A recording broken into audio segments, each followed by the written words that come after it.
আউযুবিল্লাহি মিনাশ শাইতানির রাজিম বিসমিল্লাহির রহমানির রহিম।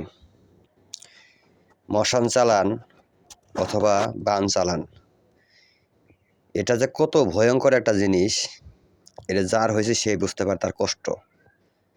এই মশান চালান বানটা যাকে দেওয়া হত সে চিরদিনের জন্য অটো বান চলতে থাকে, বারবার করতে হয় না। আর এই বানটা হলো শরীরের ভিতরে সুয়ের মতো বিঁধবে, কাটার মতো বিঁধবে। এর আগেও এরকম মশান চালান বানে আমরা একটা কাটছি, আমার এক শিষ্য ইয়াসিন ভাই, ভোলা জেলার। যাই হোক, আজকে আমার সামনে আরেকজন ভাই আসছে, আমি নাম বলবো না, তার চেহারাও দেখাবো না, তার পরিচয় সিফটির একটা প্রয়োজন আছে, এই জন্য আমার সামনে আছে একজন ভাই।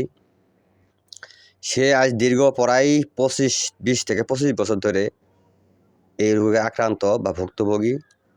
অনেক গুরু ধরছে এবং কি অনেক লোকের কাছে যায়, কাটছে, কাটার পরেও সমাধান হয় না, আবার লাগে যা। আর মশান চালান বিদ্যাটা এমন একটা বিদ্যা যে তুই কাটবেন, কাটার পর 7 দিন পর আবার লাগে যাবে, আবার এক জায়গায় কাটবেন, কাটার পর 7 দিন পর আবার লাগে যাবে। তো ভাই কষ্ট করে আমার কাছে আসছে, আমি চেষ্টা করতেছি কাটার জন্য। ইনশাল্লাহ কীভাবে কাটতে হবে, কী নিয়মে কাটতে হয় মশান চালান বানটা আপনাকে আমি বোঝাবো। আর এই মশান চালান বান হলো মাটির পাতিল দিয়ে অগ্নি করে বানটা মাটির নিচে প্রয়োগ করতে হয়।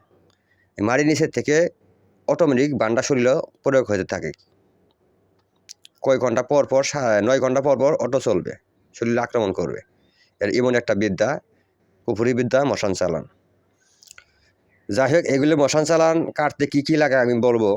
সর্বপ্রথমে মনে করেন যে তাকে কালি কাটা দিতে হবে। আমি আজকে উনি আসার পর ওনাকে আমি আগে কালি কাটা দিছি, কালি কাটা দিয়ে এটা কেটে নামাই দিছি।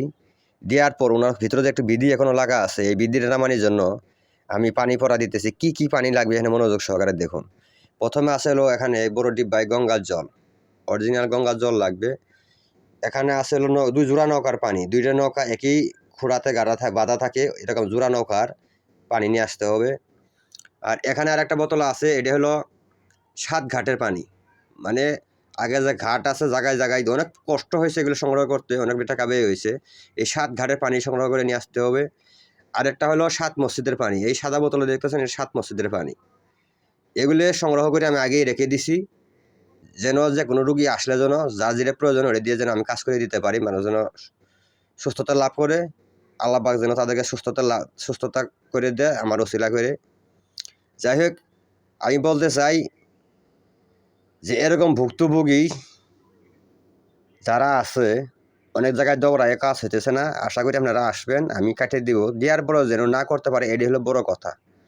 দেখা গেছে যে কোনো জায়গায় গেলে, যে কোনো হুজুরের কাছে যদি যান, বান গেলে মুহূর্তে বান কাটিয়ে দিতে পারবে যে কেউ, কিন্তু বান কাটার পর আবার লাগে যাবে কিছুক্ষণ পর, এর জন্য কি করণীয়, এটা হলো মেন কথা।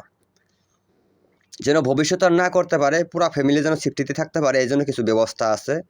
অরিজিনাল তান্ত্রিক যারা তারা এগুলো করে দেয় আজীবন নিজেকে সেফটিতে রাখার জন্য, সুরক্ষিত রাখার জন্য এগুলো করে দিতে হয়, যেন ভবিষ্যতে আর না করতে পারে।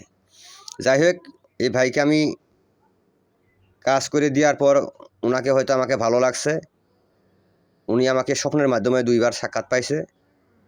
ওই ওসিলা করে উনি আমার কাছে আসছে যে যাকে স্বপ্নের মাধ্যমে পাইছি তার কাছে গেলে অবশ্যই আমি পাবো, মুখ ভরা আশা নিয়ে আসছে যে আমার কাজের সমাধানও আসবে এবং কি ওনাকে আমি মন থেকে গুরু হিসেবে গ্রহণ করব, ওই নিয়ত করে আসছে। যাই হোক, আমি কাটার পর ওনাকে আমি শিষ্যত্ব গ্রহণ করে নিয়েছি রাত্রেবেলা। এখন আমি ভিতরে যে বিধিটা আছে এই বিধির নামানোর জন্য এই পানিগুলো নিয়ে বসছি আমি কাটার জন্য। ইনশাল্লাহ আমি এটা পরীক্ষিত, খাওয়াই দেওয়ার সঙ্গে সঙ্গে 5 মিনিটের মধ্যে তার ভিতরে যে অশান্তি বিরাজ করতেছে বর্তমানে সেটা নেমে যাবে, বিধিটা নেমে যাবে। আর আরেকটা বিষয় হলো, কার কী রোগ, কী সমস্যা, এই সঠিক রোগ আগে ধরতে হবে। কোন বান কী নিয়মে কাটতে হয়, কয়েক প্রকার কাটা নিয়ম আছে, এগুলোকে সঠিক রোগ ধরতে হবে। আসন থেকে হাজিরি দেখে আগে জানতে হবে যে এই ধরনের বান বাড়ছে, কী নিয়মে কাটলে দ্রুত ভালো হবে, এটা জানতে হবে।